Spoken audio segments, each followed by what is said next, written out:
Hello everyone, welcome back to Castlevania Portrait of Ruin. It's been quite a while since since the last part. The reason for that is, I've been very busy with a lot of stuff. Unfortunately, I apologize for the delay, but I'd also like to, clarify a couple of things. Well, I got a new microphone. I'm using a blue snowball microphone now, and you may notice that the sound quality is a lot better, which is, pretty awesome. Otherwise, I've been busy with like school and stuff, but that's not completely relevant to the to Castlevania. Castlevania stuff. This video will be pretty much just side quest stuff. As you can see, these are the side quests we have right now. We've got a few. There's a lot of stuff I cut out here because there's a few things I went where I either couldn't do the side quest or it's something that whatever. I cut out a lot of like backtracking and just aimlessly wandering around the castle. The first quest we did, you may have missed it, or maybe not, I didn't really talk about though. It's the one where you have to return to Eric? Yeah, Eric, or Win? Well, it's Eric. Everyone knows it's Eric. You have to return to him whilst being cursed, and you may, it's a quest you get very early on in the game, which is weird because you can't actually do it that early in the game. There's an item that if you equip it, you become automatically cursed, but that one isn't available until much later in the game. And also, you can be cursed by enemies, but the enemies that curse you early game are in a painting world, and it's pretty much impossible to get back to Eric before the curse wears off. And here I'm just showing off the drops for the Killer Clown. One of them is a quest item that we need the Joker card, where we need 5 cards, actually.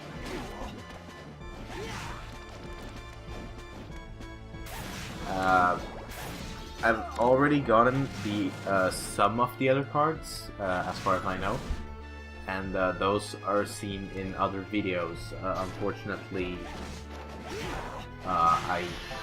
I cannot show which enemies drop each card individually, but I'll be showing the last 2 cards, I believe, here, whereas the first 3 cards you can get earlier on.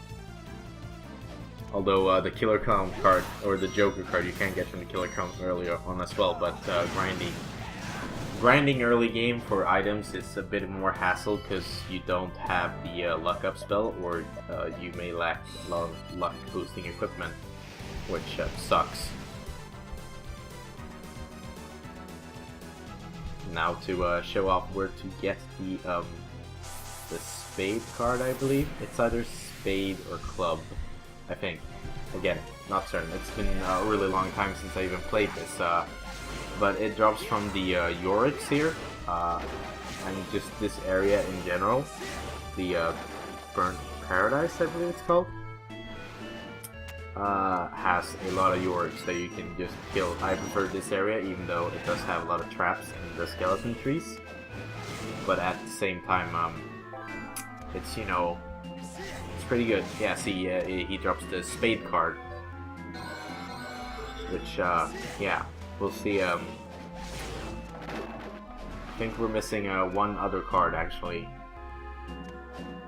which I think that we'll be getting to pretty soon. Maybe not in this video, but possibly in another.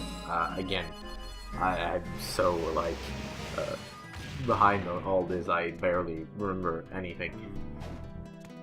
I actually stopped playing because there's a future area in the game that really ticked me off in a way.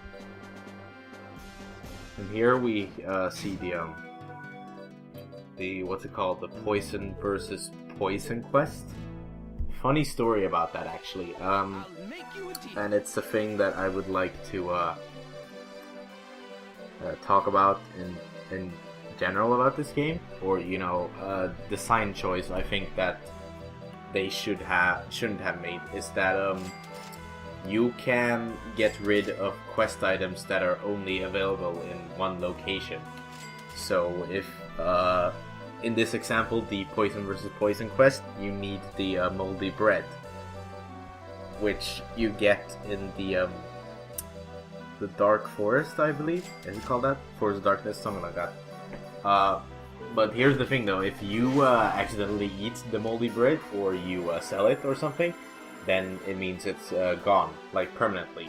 You have to do a new game plus or basically just not do that quest. And funny as it is, I messed up. I got rid of the moldy bread. I think I accidentally ate it or something, and unfortunately that means that we cannot do the poison versus poison quest. But I will make it up to the viewers. I will show off that quest in a new game plus playthrough, which, you know, it should be fine. Also, the New Game Plus playthrough will also make it so that I can have 100% items as well. And you may ask yourself, well, don't you get 100% items by just collecting all the items? Yeah, that is true, but at the same time, I think it's cooler to actually have a full inventory with all different item types.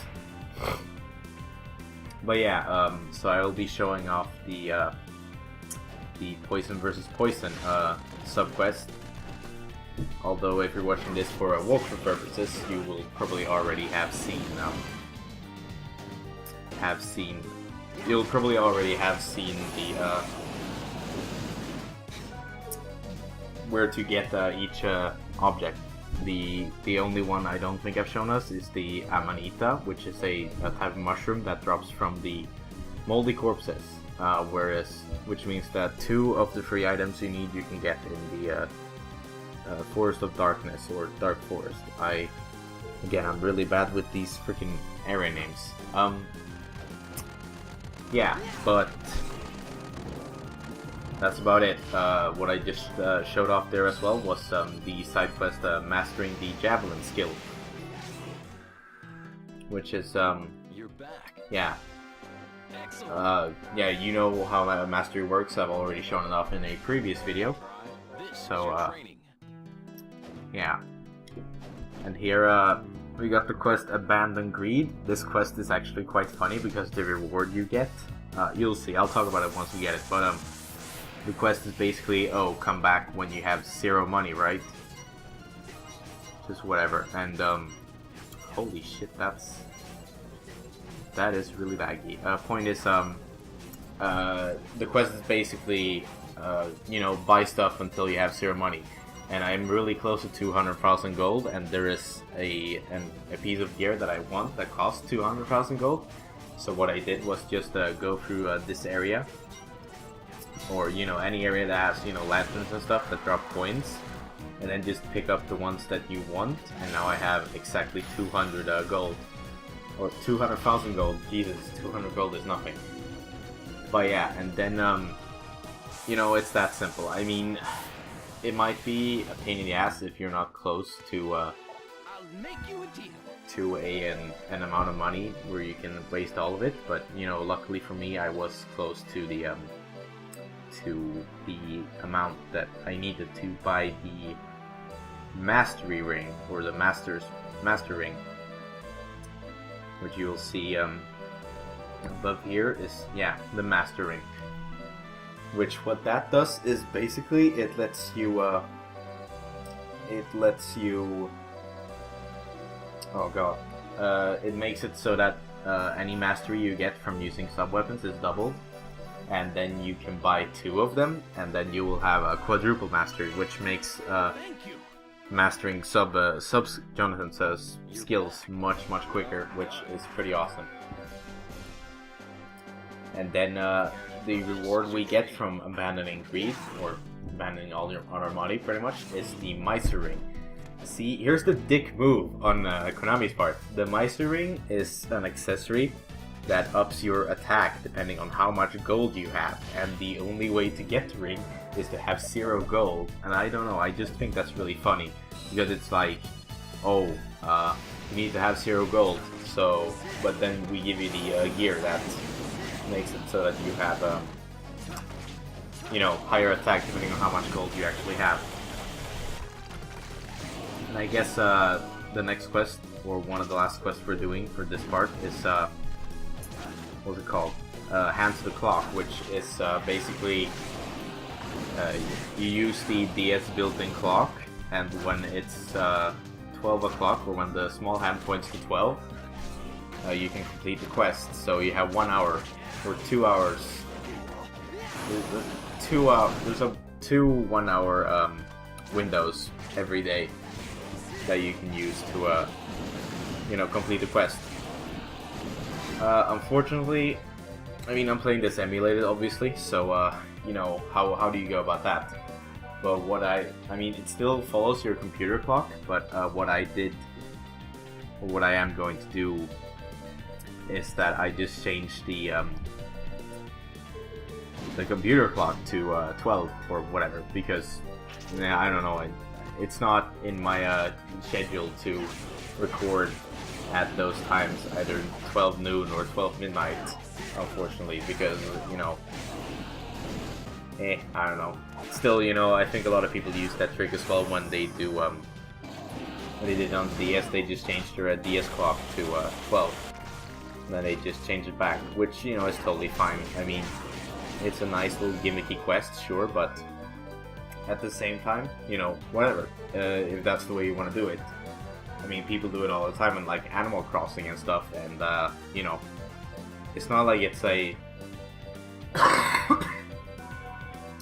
it's not like it's a multiplayer game, so who actually, like, cares, right? I mean, it's not like you're messing things up for anyone else, and yeah. Enough about that, though.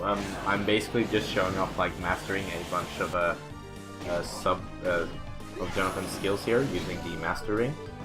And of course I don't show the whole grinding process because it is quite boring, but I just show off the sub-weapon when it's not mastered and also when it is mastered.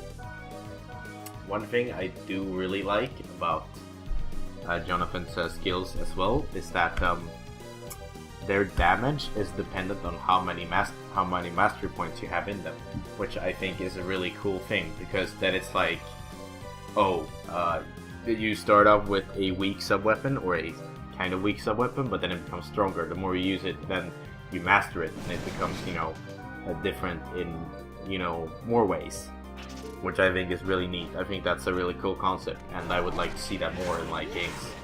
And obviously you can say stuff like, oh, the Elder Scrolls games, you get more stat points or, you know, skill levels depending on what weapons you use and stuff. But I think just here it's like, I think I like the way they do it in Portal Room, because it doesn't feel grindy. I mean, with the Minotaurs, I think after killing 2 of them, you see a significant increase in damage for the sub-weapon that you are using. This is pretty neat and very cool. Now I'm going to show off another thing, or sort of thing, and this is what I was talking about before with the clock hand being at 12. And as you can see here, I was waiting for the the big hand to strike 12 because, funny story, I guess I totally misinterpreted the thing, and I thought that it was a 1-minute window, or I guess 24 1-minute windows. But yeah, I was totally wrong about that. So here's where I realized my mistake, and I cut back to me changing the computer clock to 12. And you know, oh god, that was I felt really stupid after that. I was like, oh, they meant the small hand, not the big hand, and that was kind of whatever. But at the same time, you know, just use the time changing trick. It's fine. I mean, I think that's pretty funny too. In some games on the DS, they actually had like measures to prevent you from doing changing the time. There was a Sims game on the DS that basically messed up your entire save file if you change the time. But it didn't like remove it or corrupt it. It was more or less they did like crazy stuff in the game, which was a lot of fun. Or kind of funny, but still messed up everything. Anyways, that's that quest. And that's it for this video pretty much. If you like this video, please leave a like. If you didn't like this video, please leave a dislike and a comment explaining why. I'm happy to hear it. See you guys next time.